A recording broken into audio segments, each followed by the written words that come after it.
Lors de cette conférence, il est expliqué que l'humanité a historiquement appris par l'expérience et l'apprentissage des mécaniques, sans vraiment comprendre les raisons derrière celles-ci. Cependant, à mesure que la conscience et la capacité d'apprentissage de l'homme évoluent, il devient possible d'apprendre des choses avant même de les mettre en pratique. Cela conduit à un stade où l'humain sait ce qu'il devrait appliquer pour éviter certaines conséquences néfastes, mais ne le fait pas. Toujours. L'explication de cela réside dans le fait que, dans le passé, l'humain devait souffrir avant d'apprendre et de devenir sage. Ainsi, la notion de sagesse est associée à la souffrance et est respectée. Cependant, avec l'évolution de la conscience, l'accent se déplace progressivement vers la recherche de connaissances plutôt que sur l'expérience directe de la souffrance. Dans cette nouvelle phase de conscientisation, les individus pourront exprimer une sagesse plus sage, basée sur un savoir instantané et sans avoir besoin de souffrir. Dans ce texte, il est question de l'évolution de l'humanité et de la façon dont nous utilisons les connaissances acquises. L'auteur affirme que nous sommes de plus en plus axés sur l'accumulation de savoirs sans pouvoir les appliquer concrètement dans nos vies. Il critique ceux qui se contentent de parler sans agir et l'importance de l'expérience personnelle pour véritablement comprendre et intégrer les enseignements. Selon lui, il est nécessaire de passer de la simple acquisition de connaissances à leur mise en pratique pour progresser véritablement. En résumé, l'auteur souligne l'importance de mettre en application les connaissances acquises plutôt que de se contenter de les accumuler. Le conférencier aborde le sujet de l'accumulation d'énergie chez les individus et explique que la communication et l'application de cette énergie peuvent être difficiles. Dans les conférences spéciales, il offre des informations permettant aux participants de cumuler de l'énergie pour évoluer. Cependant, il souligne que la communication doit être adaptée au niveau d'énergie des individus afin que cela puisse être appliqué dans leur vie quotidienne. Il met en garde contre le fait de devenir simplement des gardiens de l'énergie sans l'utiliser, car quelqu'un finira par la prendre pour lui-même. Il explique que plus on évolue, plus on souffre, mais que l'évolution ne doit pas conduire à devenir snob et à mépriser les autres. Il encourage les individus à appliquer leur énergie et à ne pas avoir peur de descendre à un niveau plus bas si nécessaire. Il souligne également que certaines mécaniques ont été mises en place pour accumuler de l'énergie, mais qu'il est maintenant possible de fusionner avec le double éthérique, ce qui sera expliqué plus tard. En conclusion, il insiste sur l'importance d'appliquer l'énergie accumulée et d'en tirer profit pour l'ego. Dans cette séquence, l'orateur met en garde contre le fait de se laisser prendre par une énergie constante et excessive, car cela peut conduire à une dépendance à cette énergie et empêcher l'application de celle-ci. Il introduit également l'idée d'une opposition entre une manipulation astrale présente dans l'humanité et une intervention supramentale, qui donne la possibilité d'un libre arbitre temporaire. Il explique que ce libre arbitre permet de sortir d'une situation stagnante et de changer pour quelque chose de mieux. Cependant, il souligne que cette transformation nécessite la capacité de transformer l'énergie de connaissance en énergie d'application. Il insiste également sur l'importance de l'application et explique que le développement personnel implique la résolution de divers problèmes. Il met en garde contre une mentalisation excessive qui conduit à poser des questions uniquement à partir d'un point de vue mental, ce qui limite la capacité à trouver des réponses intuitives provenant de niveaux astraux ou supramentaux. Il encourage plutôt à développer une intelligence qui accepte uniquement l'intuition supramentale comme source d'information.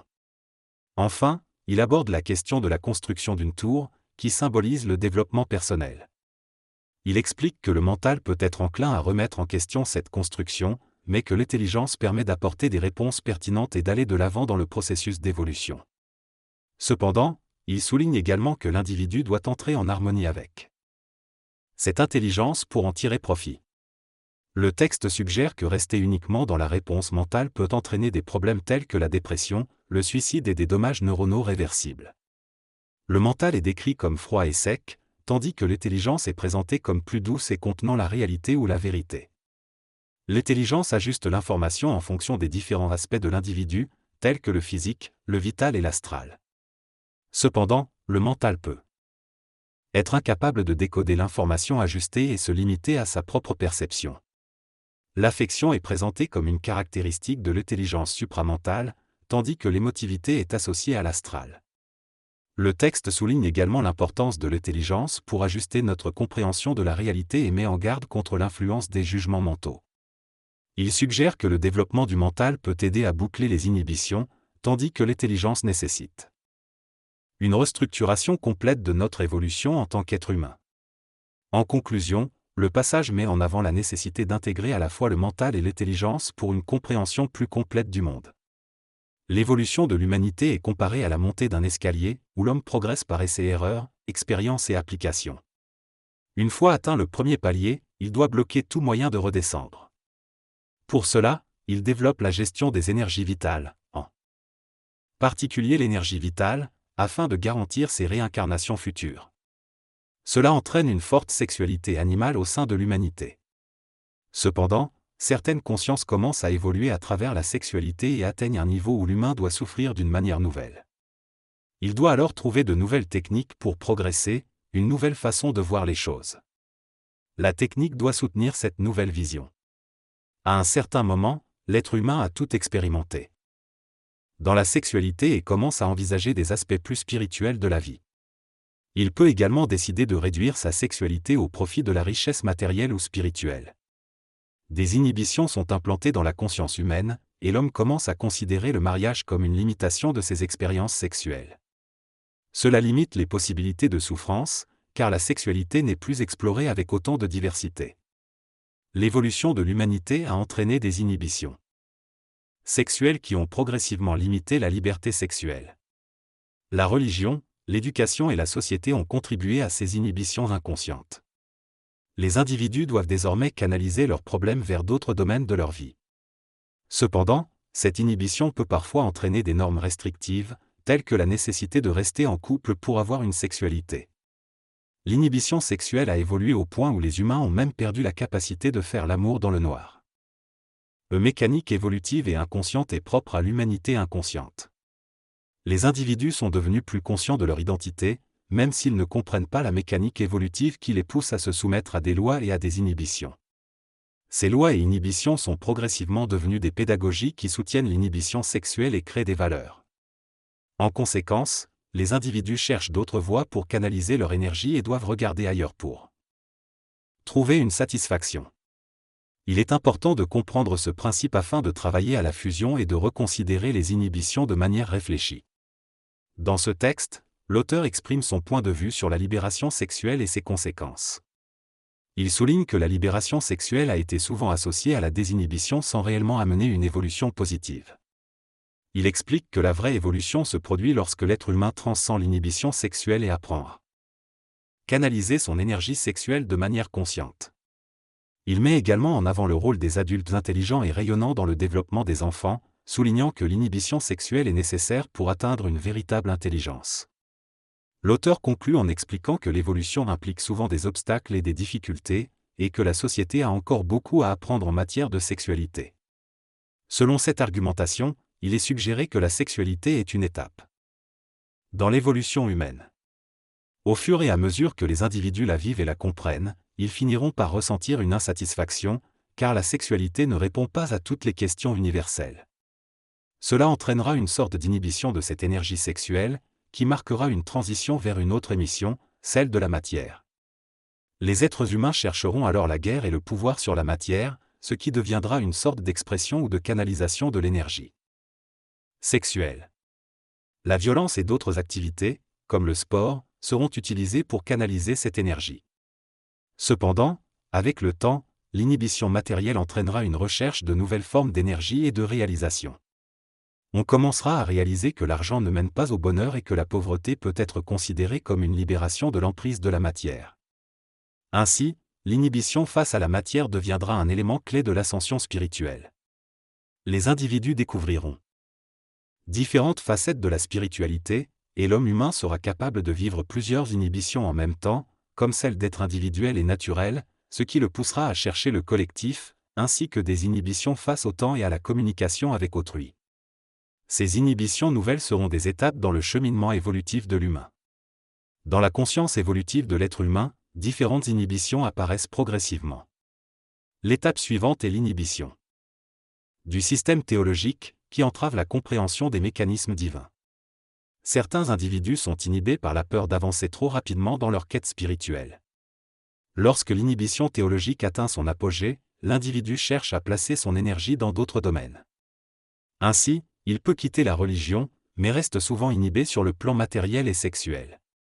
L'inhibition théologique peut prendre différentes formes, comme l'intérêt pour les spiritualités orientales, les enseignements ésotériques ou l'occultisme. Cependant, l'individu peut se sentir de plus en plus contraint dans sa liberté d'expression et de comportement.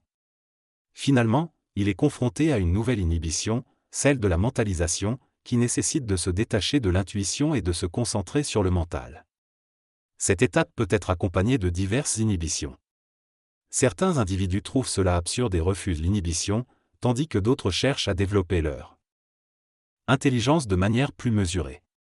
La transition vers le plan supramental est également freinée pour permettre à l'individu de s'amuser dans sa nouvelle compréhension mentale.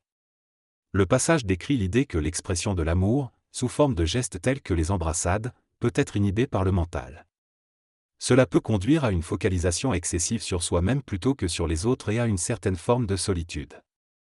L'auteur mentionne également le processus de conscientisation et l'importance de l'intelligence du cœur dans l'évolution humaine.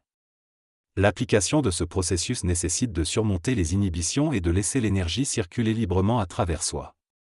Ce texte traite de l'évolution de la conscience. Il explique que l'inhibition crée une nouvelle forme de conscience en libérant l'énergie qui monte vers le haut. Cependant, les corps inférieurs restent souffrants. Pour éviter cela, on utilise l'inhibition comme processus de pédagogie pour donner un but à l'être humain. Jusqu'à ce qu'il atteigne une conscience supramentale, il ne pourra pas se désinhiber complètement. Il est expliqué que la fusion peut commencer avant que le double soit terminé, et plus on se fusionne avec les parties du double en correspondance avec nous, plus on s'améliore pour accueillir ce qui vient par la suite. En éliminant la Terre de notre énergie planétaire, davantage d'énergie extraplanétaire peut entrer pour compenser. L'auteur souligne l'importance de l'inhibition et de la peur de se désinhiber, car sans une conscience suffisante, l'être humain risque de retomber dans ses anciens schémas. Il explique que l'évolution se fait inconsciemment à travers le processus d'inhibition psychologique. Le conducteur de ce processus est la conscience qui guide notre vie. Lorsque l'intelligence prémentale descend, des symptômes peuvent apparaître, mais cela facilite également notre vie. L'auteur encourage à appliquer les choses et à entreprendre un nouveau chemin, même s'il peut être difficile. Il mentionne également l'inhibition face au maître et explique qu'elle permet de centrer l'image sur soi-même.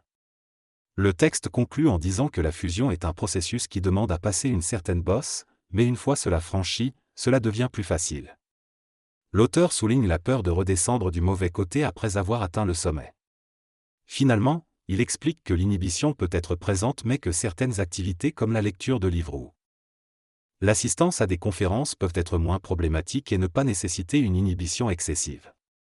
L'idée peut sembler simple et familière, vous posez directement vos questions en levant la main. Cependant, la réalité est souvent bien différente de nos attentes et les choses ne se passent pas toujours comme prévu.